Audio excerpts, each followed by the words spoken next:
good morning, good afternoon, or good night, or whatever ungodly hour you find yourself listening.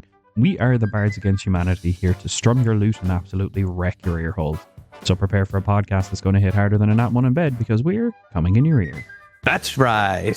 So obviously today there is myself, Leo, yo, and of course I'm here with Dan. I'm super excited for this episode. We can tell.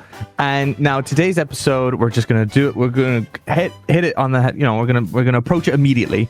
And that is, this episode may look a little shorter than our other one. That's because for today's episode, we're only gonna go through one subclass. So if you're looking for a double subclass episode, look to our previous videos. We're trying something different. It's going to be fun. It's going to be interesting. It's going to be new. And most importantly, wait, what's the most important part? I don't know. We'll figure that. We'll figure that. So anyway, which Sorcerer subclass are we going to go through today? Yes, today we are going through the Draconic Sorcery, Draconic Bloodline subclass. This is my favorite Sorcerer subclass. I absolutely love this thesis. Yeah. Even before the updated version, if I was ever playing a Sorcerer, I couldn't help but go back to Draconic Soul or Draconic Bloodline. About to say, you know what, you've been saying Draconic Soul, even like behind the scenes, and I'm like, I'm pretty certain it's not called that. The only reason I say that, right, is because a lot of the Sorcerer subclasses ended with Soul. So you have like Divine Soul, you Clockwork Soul, yeah, and all that kind of crack. So there was Soul, and so I just started calling it Draconic Soul. I don't even know when or why. I know it's Draconic Bloodline. It's at this point, it's just like it's ingrained into me that it's Draconic Soul, even though I know it's not. Now, I do know that we've changed. There's been a serious change regarding it, regarding the Draconic. Massive. I'm gonna keep calling it Draconic Sorcery, because otherwise, if I keep having to say both, I'm gonna lose my mind. So there's been loads of big changes. I'm actually excited to go through it, because some subclasses have had like, this wording has changed, or this is now a magic action instead of just an action. I like that they've actually kind of gone in and tried to change it, even though it's your favorite one. I assume it's many people's favorite ones, and it'll be. I'm excited to actually go through this one. Yeah, it's going to be great. All right. So Dan, since this is your favorite subclass, or one of your favorite subclasses, why don't you let us know what happens at level 3? Okay. Well, first and foremost, to let you know what happens at level 3, to explain what they have done again, is all classes get their subclasses at level 3. Beforehand, with Sorcerer, you always had your subclass identity at level 1, Wizard level 2. Now everyone gets it at 3. So level 1 abilities are still the relative same. I don't believe, looking at it, you choose... Yeah, so there is a little bit of a change from 2014. Beforehand, at level 1, you chose your Draconic Ancestor, which could be any of the Chromatic or the Metallic Dragons, and you gained a certain damage type associated with that wouldn't take place until later levels. But now, I don't believe you select that at the beginning. But the main first ability you get with Draconic Bloodline and Draconic Sorcery is what's called Draconic Resilience. And this is a really, really cool ability that beforehand you used to get at level 1, which would increase your health point maximum by 1 and increases by an additional 1 every time you gain a level in the class, because magic and draconic energies flow through your body. Essentially, your ancestral magic begins to emerge. And additionally, the old version, this bit has slightly changed, and I think for the better. When you aren't wearing armor, because draconic scales seem to sheen and shine and kind of present themselves over parts of your body, your unarmored armor class used to equal 13 plus your dexterity modifier, which could mean if you had maximum 20 in your dexterity score, you had an armor class of 18, which for a sorcerer is incredibly tanky compared to what they normally would be, because they tend to be quite squishy. But for the updated version, your unarmored AC is equal to 10 plus your dexterity plus your charisma modifier, which can raise the capstone that you can attain naturally up to 20, which is still huge, but it allows your charisma modifier to basically play a part in how defensive you are. But because you get your Draconic Resilience in the new updated subclass at level 3, your initial hit point maximum increases by 3, because you would have gained 1 per level say, and then it increases again by a further 1 each time you take a sorcerer level. So all in all, really, really good. Really, really cool. I actually quite like this change. So I understand that it's, you technically lose 3 when it comes to the when I'm just solely talking about the armor class. But it makes more sense. Sorcerers are charisma casters. It makes way more sense. It simply makes more sense for it to be part of your Draconic resilience. In my opinion, it makes sense to me anyway. And the fact that you could have a maximum, because you're going to dump a load of stuff into charisma and dexterity. Those are going to be your 2 dump stats, realistically. So you are going to start off with probably an armor. No, sorry, yeah, I mean the exact opposite. Yeah, I see now in my head. You're like, you dump everything into it. No. That's no. I'm sorry. I'm so sorry. I didn't mean it. It would be the stat that you would put everything into. Those would be the 2. So you could realistically start off your campaign at level 3 with an AC of what? You'd probably have +3 in both. You're going to try and at least get 16 into both. So that's what? 16? Is it a 16 AC? Yeah, +3 +3. 16 AC. Which isn't bad. Which I think at the start would have been very similar to 2014. But as you progress, your AC will grow, which I like. It's encouraging you to go hard.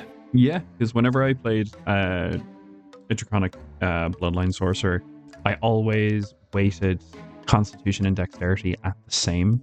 So say like when I started off as a Draconic Soul Sorcery, I liked to try and have 14 in Dex and 14 in Con, and then maybe a 16 in Charisma.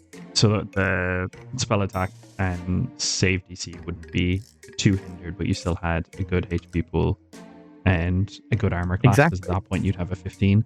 But normally if I was to play any other sorcerer subclass, it's Charisma and Constitution are going to be my 2 main focuses. Charisma first, Constitution second. Because sorcerers sorcerers, I think, are the only full caster class that gain proficiency in Constitution saving throws, which means your concentration spells are very rarely ever at risk. Oh. Yeah. Fair enough. So it's you know what? Dexterity is in the top 3.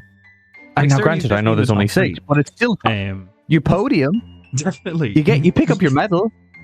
You at least get bronze. Yeah, exactly. Now granted, who remembers bronze in any Olympic event? I don't know, but like you're there. That's gotta mean something. I think quite a few people would remember bronze medalists at the Olympics, because still getting anywhere near a podium in the Olympics is incredibly impressive. That's such an interesting thing to say. Name me one. I don't pay attention to the Olympics. I'm just saying that as a general thing, I'm not the person to go to for this. As a general thing, people would remember those who get a medal. I think when it comes to it, historically, unfortunately, no one, like, if you're a casual Olympics person, because you always slap on the Olympics when it's on, but I'm not going to follow. I'm going to watch people jump over something, but I'm not going to follow who wins. Yeah. You know what I mean? I get you. I'm going to do that classic couch thing where I'm like, Tiffany did awful with that double backflip. Can't land like that, love. You won't get enough points. Just scoffing my fat face with popcorn. Oh no, she fucked it. I know exactly what I'm talking about, but I'm really just here for the fails. I've watched this for 30 minutes and I understand everything. Oh man, but the main point we're trying to get at is yes. In our humble opinions, you would have charisma, constitution, and dexterity as your main stats to focus as a sorcerer. If you're looking to optimize, after that, it's entirely up to you.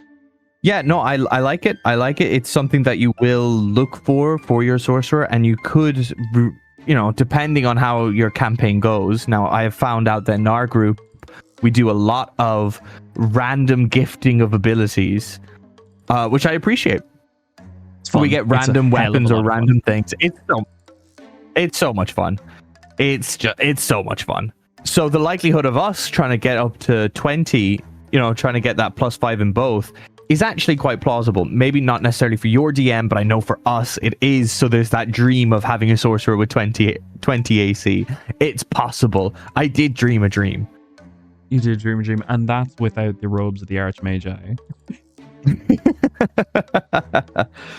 Now, there is one thing I do want to bring up about because obviously instead of Draconic Ancestor, you get Draconic Spells. And I'm not going to touch the Draconic Spells, but I do want to highlight about the Draconic Ancestor. Firstly, I find it hilarious they didn't just decide one color for one thing, right? So just to explain myself, there's so many different types of damage, but as a damage type for your Dragon Ancestor, there's like 4. So there's 2 different colors for gold. There's 3 different colors for fire. There's 2 different colors for lightning and 2 different colors for acid, which acid is so bizarre for it being copper poison and black. 2 wild, and 1 for poison. Yes, poison gets some representation. It also podiums. It's there, but doesn't have as many colors as fire, which is red, gold, brass. Such wildly different colors. But for me, that's not the interesting part, right? At the bottom of that, so you're able to speak, read, and write Draconic, which I have not seen to actually be in the 2024 version. I might be missing it somewhere, but I don't see it. And then additionally, when you are interacting with dragons and you have to make a charisma check, your proficiency bonus is doubled during that charisma check. Well, the charisma part's very blah blah blah, right? Granted, it's bound to come up considering it's a third of the title of the game you're playing. But not being able to read, write, and speak Draconic does seem a bit bizarre. For me, anyway, I'm shocked it hasn't just been shunted into like Draconic Resilience just to keep it in, because it makes sense for the subclass to be able to do. It does. It makes sense. You should like the Dragonborn, because you are one. You should be able to speak, read, and write Draconic. I don't know why this change was kind of made necessarily, because even though I don't tend to do it, because when I run dragons in my game, I tend to run them as more, they are intelligent, but they don't tend to interact as much, because I tend to run a lot more chromatic end all be all BBEGs. There isn't much a layer for interaction, but it's still a nice option. And it didn't need to go. I don't see why it needed to go, but it went. Well, I just want to pop it in there for keep your eye on it, in a sense of let's just keep a notion of it. If when we're coming, especially when we're coming to the end of it all, remember you cannot speak, read, or write Draconic. Fuck the charisma save, if I'm being honest. I assume some other players might be like, that charisma save saved my life. Just not for us. It just doesn't happen a lot for us. It's just nice to have expertise. But on the other hand, dealing with dragons. Yeah, which makes sense. You're the Draconic guy. That's your thing. You know what I mean? Yeah. So moving on, we have the Draconic spells. Now, at level 3, Sorcerer level 3, you have Alter Self, Chromatic Orb, Command, and Dragon's Breath. At level 5, you have Fear and Fly. At level 7, you have Arcane Eye and Charm Monster. And at Sorcerer level 9, you have Legend Lore and Summon Dragon. These are cool. All very They're cool just spells. Cool. They're all Summon just... Dragon is now, awesome. Yeah, do you think that's why they've gotten rid of the charisma? Because you're more of like Lord of Dragons rather than Killer of Dragons, if that makes sense. Sort of. Maybe. Because Summon Dragon does come into play later on. But it's basically just as an action if you have, say, like what was the opponent's VSM and an object with the image of a dragon engraved on it worth 500 gold pieces. So you just need to have one of those to be able to continuously cast the spell. And it lasts for up to an hour, but it does require concentration. But in exchange, you do get a Draconic Companion with 50 hit points, 19 AC, and can multi-attack. Has a fly speed. Minimum 19 AC. Minimum 19 AC. Minimum. Yeah. It gets crazy high. I like it a lot. So, but I'll say, just to go through them very quickly, like Alter Self, I don't mind. Happy Days. It's a great kind of level to starter one. Moving on. Chromatic Orb. Now this is a spell. This is a spell that I have currently in the campaign that we're doing now. I am trying to make Chromatic Orb work hard. I'm really trying to get it. And to be fair, our DM at the moment, Killian, keeps putting up a load of different enemies. I don't know what I'm gonna do against just one big enemy. That's not the point. Have I been using it incorrectly? Yes. Yes, but we're learning. We're learning. So I like it just to have it. Command checks out, happy days, and then Dragon's Breath, very on brand. So I think it's they've chucked in a few kind of weird spells at level 3, but overall I quite like. To be fair, I just like the spells rather than does it suit the subclass. Do you want to know? Like them, deal with it. Do you want to know something that's actually really, really interesting about this entire spell list? Go on. Is they're all thematically perfect for how a dragon is in D&D. We have Alter Self, because dragons are known to shape change. Chromatic Orb, which specifies a jewel worth a certain amount, and dragons don't give up their hoard. You have Command, because dragons basically have like this little group of, say, either like believers or say like townsfolk that basically just give them wealth. Yes. So basically, Command, you have Dragon's Breath because they breathe fire. Fear because of Frightful Presence. Fly naturally because they can fly. Arcane Eye just basically allows you to see by placing an eye in a certain place, if I remember correctly. They are basically ever watchful. Yep. And they're always keeping an eye out. That one might be a bit of a stretch, but it basically fits. Charm Monster, because they are known to be quite charismatic. And they are known for basically dominating in a certain sense. No. Legend Lore is the ability to, I believe, perceive the events of a certain object that it has faced, or like its history. Yes. Because ancient dragons are fucking wild with the knowledge that they can know. And of course, summoning dragons, basically summoning wormlings to fight for them. So all of these spells are thematically perfect. They all have a reason to be here. To be fair, I think you were reaching with a couple, but I do know, like, especially like the level 3 one, it's a bit, you're stretching. But I think like after that, which is fair, which is fine, if you get me, because it's a dragon. But then like level 5, level 7, level 9, absolutely perfect. I agree. So Dan, what does happen at level 6? Level 6 is near enough the exact same as what it used to be.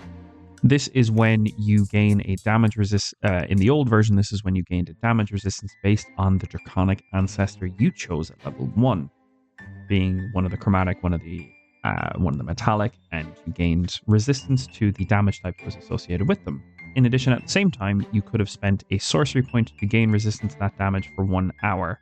Oh, excuse me. Hold on. Yeah, let me just reread it through because I've no, I was going to let you cook. I'm like, there's actually one really big difference. Yeah, so beforehand with Elemental Affinity, when you cast a spell that had the same damage type as your Draconic ancestor, you could add your Charisma modifier to the damage roll of that spell. And then when you could have spent a sorcery point to gain resistance to that type of damage for 1 hour. Now, instead, you just have resistance outright. You don't have to spend sorcery points at all, because at level 6, you choose a damage type associated with the Draconic magic you have inside of you. You can choose either acid, cold, fire, lightning, or poison, and you have resistance to that damage type outright. No need to spend sorcery points. And when you cast a spell that deals damage of that type, you can add your Charisma modifier to 1 damage roll of that spell. And that is a very important point to add, so that people don't just cast Scorching Ray and keep adding the Charisma modifier to the Scorching Ray damage. No, I really like this. Now, what I will say is, this is mainly more from my knowledge of the other subclasses, is that it's a real shame that it doesn't allow you to change. We've seen a lot of them where they allow you to change the damage type, the resistance type after a long rest. They've done that quite a bit. So knowing what other people has, but this is just a straight buff from 2014. It doesn't cost you anything. It's forever. Yes. And it matches up with instead of having to choose which color you wanted to be like a goddamn Power Ranger, you just got to choose which one you wanted. And at level 6, you should really know kind of how your character is interacting with the campaign. Unless, of course, you start at level 10, in which case you have no hope. In which case, yeah. It's the same as Draconic Ancestor. It allows for, instead of choosing your Draconic Ancestor right from the get-go when you gain your abilities, having you choose your damage type at level 6 allows for a story to build. Say you might not know who your Draconic ancestor is, but you know that there is power within your familial bloodline, but you don't know where that's come from. You can have a story built to reveal that moment. And at level 6, you find out say maybe what type of dragon you're associated or related to, or what dragon has granted your lineage abilities way down the line. Something like that. I think it's a little nicer to have it at level 6. Yeah, no, especially for the roleplay aspect. Like, you could choose fire and your DM could be like, oh, this dragon is such a brass hole. You know what I mean? Yeah, you really could get a bit funny with it, couldn't you? The moment I read, while you were going through it, I'm like, I've got brass hole in my pocket. I'm ready. Yeah. And one that would really get tickle Killian's funny bone is your elemental power is green. Green, yes. You're amazing, green. Wait, so you're telling me he can mold earth, he can bend air, and I have green? Green. What is that from? What is that from? Well, I don't know. I want to say it's like a piss take of like a Ninjago kind of thing, but I also could be completely wrong. Yes. Is that not in Lego Ninjago? Because that's the knowledge I have. Yeah, it is actually in the Lego Ninjago movie. How the fuck did I get that? I've never seen this movie, but I know the meme. Dude, you know what's even worse? I've not watched the movie, but it has a PS4 game, and of course I've platinumed it. Of course I have. I don't want any judgment. So moving on, level 14. No judgment. No judgment. This is a safe space. However, when at level 14, I see. That's where all the... Yeah, I see. Level 14, you get dragon wings. So, in 2014, you gain the ability to sprout a pair of dragon wings from your back, gaining a fly speed equal to your current speed. You can create these wings as a bonus action on your turn, and they last until you dismiss them as a bonus action. You can't manifest the wings while wearing armor unless the armor is made to accommodate them, and clothing not made to accommodate your wings might be destroyed when you manifest them. So that's what it was back in 2014. 2024, once again, as a bonus action, you can cause your draconic wings to appear.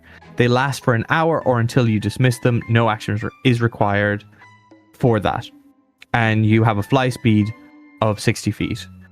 Once you use this feature, you can't use it again until you finish a long rest, unless you spend 3 sorcery points to restore your use of it. I am conflicted. I would have been absolutely fine if they left this ability as it was. The ability to use it near infinitely. Not near infinitely, just having the ability to use it infinitely. Although... yeah, you would have to at least make sure that you've made some accommodations in your armor, which could also be an interesting story moment to realize that you can fly by having yourself, say, be wearing like this disguise, and then suddenly, once you've hit 14th level, your wings just sprout out in the middle of a really traumatic moment, and now you're basically running around shirtless with these dragon wings, and you don't know where they've come from. But, like Angel from X-Men. Exactly. Oh, that could be a really traumatic story. Don't tempt me to do that. Well, you can't anymore, you cheeky bastard. You can. You can just choose not to play the updated if you really want the infinite fly speed. That's true. This is a nerf. This is a nerf. I understand that you'll probably get an extra 30 feet fly speed because 2014 was the same speed as your speed, and everyone's probably going to be around 30 if you haven't, unless you've chosen like mobile or stuff like that. So it is an extra 30 feet on average, and they last for an hour, which I actually don't mind them lasting for an hour. That part doesn't bother me. It's once you use it once and a long rest or 3 sorcery points. Now, granted, I know you're inundated with sorcery points, but I think this is actually quite a bad nerf. Now, I don't know how often people are using their wings, but it's just once you have wings as a bonus action, just being able to fly and make yourself harder to hit is a good thing, whether that be 60 or 30 feet. You're just going to keep using it, aren't you? You're just going to keep using it, realistically. Spending 3 sorcery points to essentially cast fly with no concentration is still a very, very good thing. I do think it's a buff.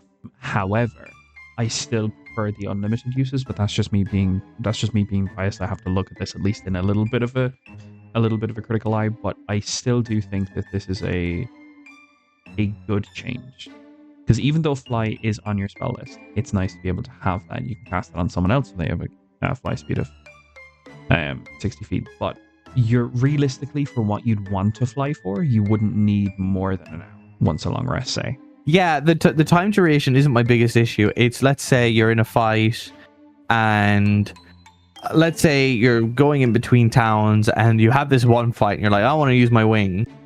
I think it might end up, because you can only use it once, I think it might end up being, instead of like back in 2014, it's like, I'm going to use my wings. I don't give a shit. I'm going to fly everywhere. Versus, oh, we might meet someone else. They could be more threatening. I'm going to save my wing. Oh, I'm going to save this potion. Do you know, I think it could very easily end up like that, unless you're inundated with sorcery points and you don't give a shit. Later levels, not certain. I'm very... Both from I know. initial well and both from the initial well of sorcery points you get and the ability to flexible cast. Yeah, maybe. Yeah, okay. I'm gonna leave myself on the fence and then have to make a final decision whether or not I like it at the end. So Dan, what happens at level 18? What's the last thing? Okay, I almost don't want to go through the first 18 ability, but we will. Beforehand, the capstone used to be what was called Draconic Presence. So at 18th level, you essentially cause an aura of fear to emanate from you by spending 5 sorcery points. And you can either make it an aura of fear, or an aura of awe. And it went up to a distance of about 60 feet, so 60-foot radius. So for 1 minute or until you lose concentration, that would suck, each hostile creature that starts its turn within the aura must succeed on a wisdom save or be charmed. Charmed if you chose awe, or frightened if you chose fear, until the aura ends. But if a creature succeeds, it's immune for 24 hours. It is essentially frightening presence. Yeah, it's frightening presence with more wood. It was very underwhelming. You could do the same thing with fear, the spell, which you could cast with less sorcery points. But the new and updated version is called Dragon Companion. So at level 18, you gain the ability to cast Summon Dragon without a material component. So if you have your entire inventory taken away from you, you will never not be able to cast Summon Dragon at 18th level. You can also cast it once without using a spell slot, and you regain the ability to do this once a long rest. Whenever you start casting the spell, you can modify it so it doesn't require concentration. And if you do, the spell's duration becomes 1 minute for that casting. So by sacrificing concentration for other potential spells that you may benefit from more that require concentration, you now have a Dragon Companion for a minute. I want to check a wording about how this works. Yeah. Okay. Fantastic. It does this. What I immediately thought when reading this: can I summon 2 dragons? And you can. Do you know, Leo? Because one of this. That's not something I ever even fucking thought of. That's amazing. I know, right? Because I was like, when you summon dragon, like if you have to take your turn through the dragon, then it just won't work. But because it doesn't require concentration, I can be, you know how like some people have like 2 bulldog, not bulldogs, they're tiny. Pit bulls, there we go. 2 bulldogs on chains, bit overkill. 2 bulldogs on chains, walking down looking all hip like that. And then there's me with 2 dragons. Yo, what up? Well, 2 dragons for 1 minute. For 1 minute. That you have one dragon. That's fine. I can work with that, because at that stage I'm gonna have super high level spells, because I can remember that. So I'm gonna have these 2 big baller dragons that will go straight after me. It's got multi attack. It's got breath attacks. It's great. I'm having the time of my life. Actually, hold on, Leo. Right, we're gonna do something real funny, and we're gonna improve the ability of Dragon Companion just a little bit more, because I forgot about extended spell when considering this. Yes. See what I mean? So extended Dragons spell per to day. double the duration for 1 to 2 minutes, or you can extend the hour of the initial concentration one beyond that. And at later levels with Sorcerer, if I remember correctly when we went through this, you have the ability to use 2 meta magics on the same spell. Yep. So you could potentially in 1 turn, quick and spell Draconic Companion without material component for 1 minute, and then do the rest of your stuff, and then have your dragon go on, and then next turn, in 1 turn, you can get your wings out, get your Draconic Companion out. So that way you have 1 Dragon Companion and you have your fly speed. Next turn, you can, with concentration, summon Dragon Companion as a bonus action, and then start hurling cantrips. And now you have 2 dragons on the field. Yes, this is. If I've learned anything from Yu-Gi-Oh, you want as many monsters on the pitch as possible, on the field as possible. So, yes. This is the capstone ability. This is when the big bad is a dragon, and you've just summoned 2 dragons out of your anus, and this is an ability. This is a capstone. I love it. Do you want love it? Even better. I don't think you can. Because when casting a spell and it says it doesn't require a spell slot, it never mentions that you can't upcast it. So upcast it, because at level 18, at that point, you have access to 9th level spell slot. You can, for free, cast a 9th level cast of Summon Dragon, which makes its base armor class 23. Its HP 140, I think. Yes. 140. No. Ooh, it's plus 10 for each spell above. Yeah, never mind. I was doing. So it's 90. Add 90 hit points. So you could potentially, by your second turn of combat, have 2 Draconic Spirit followers with an AC of 23 and a hit point pool of 90. That can attack 4 times and use its breath weapon. Like it's just good. It's just good. So Dan, what are you going to give it a rating out of 10? Out of 10. I was like, I just nearly lost my mind there for a second. I am very biased against this because it's my favorite subclass.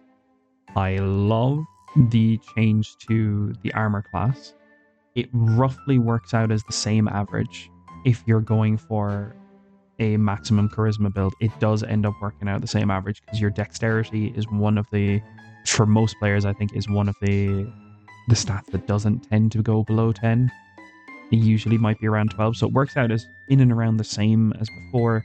You have a really cool thematic spell list that are always prepared, so it doesn't count against sorcerer spells you already want to choose. You have Elemental Affinity, which just got improved across the board. Draconic Wings, it's nicer to have an extra fly speed. I don't mind the cost about it too much. And Draconic Companion is just an amazing capstone ability. I think it has to be my first 10. I agree. It's going to be very simple. I think the 2014 had holes for sure. The capstone is trash. I actually prefer the AC change. I understand we can't speak, read, or write Draconic, but I can summon 2 dragons. So, like, I'd give the other one maybe a 7. That capstone is really trash, and it's very. And this is wizards can do banishment or power word kill, and you're here doing something that barbarians can do at like level 6. So it's a real middle finger. So to an extent where I think I'd nearly bring it down to like a 7 out of 10, just because of that capstone ability. Yeah, it really is a middle finger, and nearly begs to be multi-classed, which you don't want your subclass to be, in my opinion. So this is a level 10. No, sorry, level 10. This is a 10 out of 10, 24, 20, blah, blah. So many numbers. 2024's subclass is 10 out of 10. It's unbelievable. Especially with the changes to base class Sorcerer, it is a powerhouse to be feared beyond belief. Like big time. Like a Draconic Soul, Draconic Soul, there I go again. Draconic Sorcery, BBEG, will be terrifying. A player as I'm excited. Draconic Sorcerer will be terrifying. And I really want to play the new and improved version. Well, you're the forever DM, so you will stay in your lane and watch me play it. Is that what you're going to play for my campaign of Killian's? Draconic Soul. I think I'm going to go back to Barbarian. I have a lot of stuff happening in my real life, traveling all the way to New Zealand. I don't think I have the I don't think I have the time to necessarily try something new. Maybe the campaign after, where I'm a bit more settled. Super fair. But you could try it for I really like like a short campaign or one shot if we ever tried. If we ever took If we did if we did like a level 18 one shot, if we did a level 18 one shot, I would absolutely choose Draconic Sorcery easily. Hell yeah. That's what we like to hear. You know, Fucking love this class. Yeah. And you know what? I think that, dear listeners, brings us to the end of another session. Question mark? I do believe so, because we're only going through one subclass Believe so. today. Yeah, that's it. Sorry, it's a bit weird for both of us. It's obviously, you know, we're starting something new. Yes, to the end of another session where the dice are hard, the jokes are harder, and our standards are at an all-time low. If you enjoyed this chaos, be sure to follow and subscribe on YouTube, TikTok, Instagram. We're everywhere. If not, at least we finished. And Spotify. Yeah, we're on Spotify now. We're everywhere. If you enjoyed this, please do. If not, at least we finished, even if you didn't. Goodbye. Goodbye. It's time for food because I'm hungry after this. I'm so hungry.